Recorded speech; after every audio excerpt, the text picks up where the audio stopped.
आज हम जिस विषय के बारे में बात करेंगे वो है संक्षारण। संक्षारण इंग्लिश में इसको बोलते हैं कोरोजन्स। जो कोरोजन होता है, संक्षारण होता है, आपने देखा होगा कि जो लोहे की वस्तु होती हैं, नई नई तो होती हैं, थोड़ी चमकीली होती हैं, बहुत चमक होती है उनमें, और सफ़ेद रंग जैसी होती हैं। लेकिन जैसे जैसे वो पुरानी पड़ती जाती हैं तो उनमें क्या होता है, एक भूरे रंग की परत चढ़ जाती है। तो वो जो भूरे रंग की परत होती है, हम बोलते हैं कि इसको जंग लग गई है लोहे को। तो वो जो लोहे को जंग लगती है वो एक संक्षारण ही है। मतलब किसी संक्षारण का अर्थ क्या हुआ, नष्ट होना। संक्षारण जो शब्द है इसका अर्थ है किसी का क्षारण होना, क्षरण होना। अर्थात कोई चीज़ जब नष्ट होती है तो हम बोलते हैं कि उसका संक्षारण हो रहा है।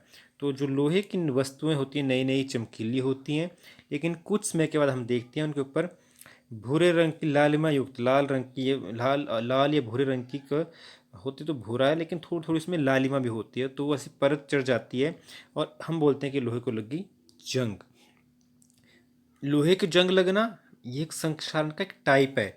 इसको आप संक्षारण नहीं कह सकते। आप ये बोलेंगे कि लोहे को जंग लगना संक्षारण है। संक्षारण का एक प्रकार है लोहे को जंग लगना।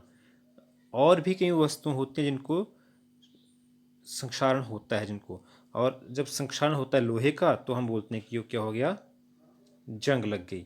हम ये नहीं कह सकते कि जंग लगना जो है संक्षारण है।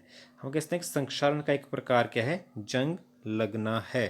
तो और भी हम देखते हैं डे टू डे लाइफ में हमारे पास ऐसा होता है, हमारे आसपास की चीज़ें होती हैं जिनका संक्षारण होता है। सबसे पहली बात तो हमें ये पता होना चाहिए कि संक्षारण है क्या।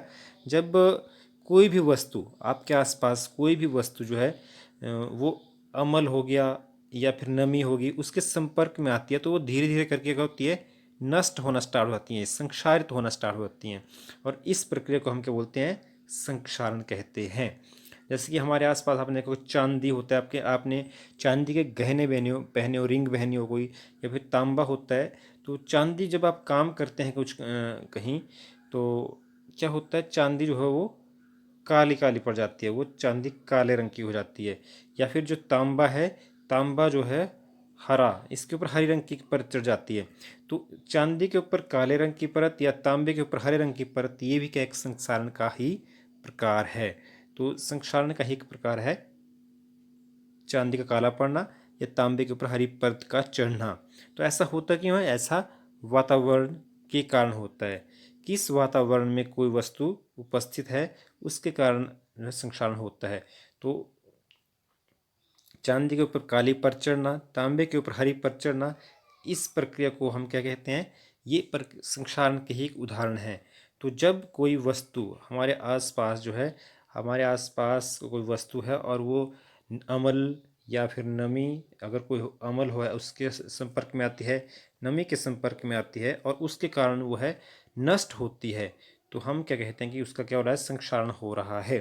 संक्षारण के कारण आसपास आपके, जैसे कार है, पुल है, लोहे की रेलिंग है, जहाज है, ज़्यादातर जो आपके आसपास होते हैं, हम क्योंकि लोहा जो है इसमें बहुत ज़्यादा मात्रा में प्रयोग होता है, तो लोहे की जितनी भी वस्तु होती हैं उनको जंग लग जाता है। तो ये एक बहुत गंभीर विषय है, क्योंकि इसके कारण हमेशा हम करोड़ों अरबों का नुकसान होता है।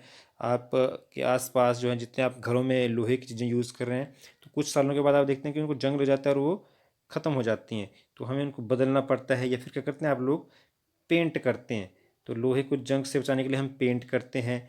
या फिर क्या करते हैं हम, ऐसे मान लो ये कोई आपके पास कोई लोहे का एक चीज़ है कोई, तो हम क्या करेंगे, इसके ऊपर किसी और धातु की परत चढ़ा देंगे। और धातु की परत मतलब जैसे हमने ये इस प्रकार की एक परत चढ़ा दी, ये, तो इससे क्या होगा, इससे होगा ये कि अगर ये हमारे पास लोहा है, लोहे को जंग तब लगेगी जब क्या होगा, वो हवा के संपर्क में आएगा, हवा में जो नमी है उसके संपर्क में आएगा, हवा होगी, नमी होगी, तब लगेगी, जंग लगेगा। लेकिन हमने क्या किया, इसके ऊपर हमने कोई और धातु की परत चढ़ा दी। जैसे मान लिया हमने जिंक की परत चढ़ा दी। तो जब यहाँ इसके ऊपर परत चढ़ा दी जिंक की, ये लोहा है, अंदर ये लोहा है, बाहर हमने क्या कर दिया, जिंक लगा दिया।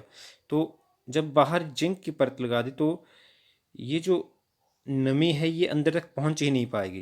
जब ये अंदर तक नहीं पहुंच पाएगी तो नेचुरल सी बात है कि वो संक्षारण नहीं होगा, जंग नहीं लगेगा। तो इस तरीके से हम जो है पेंट करने में भी ऐसा होगा कि हमने क्या किया, लोहे को पेंट कर दिया तो हमने एक परत बना दी पेंट की उसके ऊपर, ताकि जो हवा में नमी है वो उससे टच ना कर पाए। जंग लगने के लिए उसका उस लोहे से तक पहुंचना बहुत ज़रूरी होता है।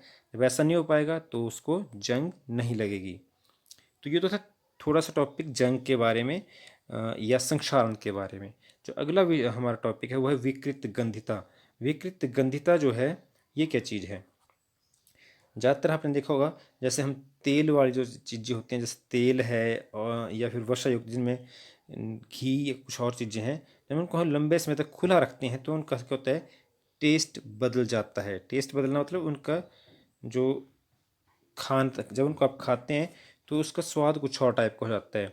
तो ऐसा क्यों होता है? ऐसा इसलिए होता है जब क्योंकि तेल जो होता है, जब उस तेल को आप क्या करते हैं,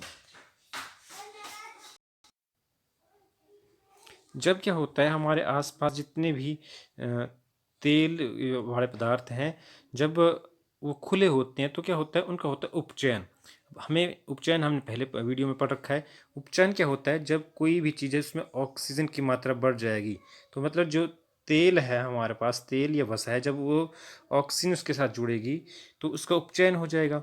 और जब उपचयन होगा तो उसका जो वो खाने लायक नहीं रहेगा, और उसका जो है उसकी जो गंध है, उसका जो स्मेल है वो क्या हो जाएगी, चेंज हो जाएगी, बदल जाएगी। तो हम क्या करना, मतलब हमने अगर तेल को या उस वसा वाले पदार्थ को खाने लायक रखना है तो हमें क्या करना पड़ेगा, इस ऑक्सीजन को, ये जो ऑक्सीजन है इसको इस तेल से दूर रखना पड़ेगा। जो हम जिस जो जैसे हमें खाने वाला तेल है, कोई भी तेल है, वसा है, घी है, तो इस ऑक्सीजन को हमें इसका करना पड़ेगा, इससे दूर रखना पड़ेगा आपको। तो जब इसको दूर रखना है हमने तो क्या करना पड़ेगा, इसको आपको तेल और इसको अपने दूर दूर रखना है। तो कैसे रखेंगे? तो हम ये एक तरीका हो सकता है कि जब तक हम उसको क्या करें, बंद रखें, बिल्कुल बंद रखें, तब तक पॉसिबिलिटी है कि वो ऑक्सीजन इस तेल से ना जुड़ पाए। या फिर जैसे हम चिप्स खाते हैं, जो चिप्स पैकेट होते हैं, कुरकुरे के पैकेट होते हैं, तो उनमें आपने देखा होता है कि वो पैकेट तो बहुत बड़ा होता है, लेकिन उसमें कुरकुरे या चिप्स जो है थोड़े से होते हैं, बाकी जैसे उसको आप खोलते हैं तो बाकी हवा जैसे निकल जाती है। तो क्या वो हवा ऑक्सीजन होती है, एयर होती है? नहीं। तो हम क्या करते हैं, जो उसमें एक ऐसी गैस भर देते हैं जो कोई ऐसी अभिक्रिया ना करे, उपचयन ना कर पाए, और वो गैस होती है नाइट्रोजन। तो जब हम नाइट्रोजन गैस भरते हैं उसमें तो क्या होगा, ये जो नाइट्रोजन गैस से हम इसको, इसमें ऑक्सीजन की जगह हम भरेंगे नाइट्रोजन गैस। जब इसमें नाइट्रोजन गैस भरेंगे तो उपचयन नहीं होगा, क्योंकि उपचयन होगा सिर्फ ऑक्सीजन के कारण, तो उपचयन नहीं हो पाएगा। और उपचयन जब नहीं होगा तो वो जो उसका टेस्ट है वो भी नहीं बदलेगा, और जो स्मेल है वो भी नहीं बदलेगी। इसलिए हम क्या करते हैं, चिप्स की थैली में क्या करते हैं, चिप्स की थैली में हम क्या करेंगे, ऑक्सीजन को हटा देंगे, ऑक्सीजन को निकाल देंगे। इसलिए वहाँ पर उसमें उस जो चिप्स के पैकेट है उसमें ऑक्सीजन नहीं होगी, उसके अंदर कौन सी गैस होती है, नाइट्रोजन। तो गैस भरी होती है, नाइट्रोजन जो है बहुत कम अभिक्रियाशील होती है। नाइट्रोजन जो है अक्रियाशील गैस है, और वो कोई अभिक्रिया नहीं करती है। तो वो उपचयन में भी नहीं होने देगी, ना उपचयन करेगी ना ही उपचयन होने देगी। तो इसलिए हम चिप्स की थैली में ऑक्सीजन के स्थान पर उस थैली में से ऑक्सीजन को निकाल के नाइट्रोजन गैस डालते हैं, ताकि चिप्स का उपचयन ना हो और वो लंबे समय तक खाना लायक बने रहे। तो ये तो था विकृत गंधिता और संक्षारण के बारे में। इसी के साथ जो है 10वीं क्लास का हमारे जो पहला पाठ है वो समाप्त हो गया। अगर इस पाठ में आपको कोई डाउट बच जाता है तो आप कमेंट में लिखें, तो हम उसको एक बार फिर से रिवाइज करेंगे।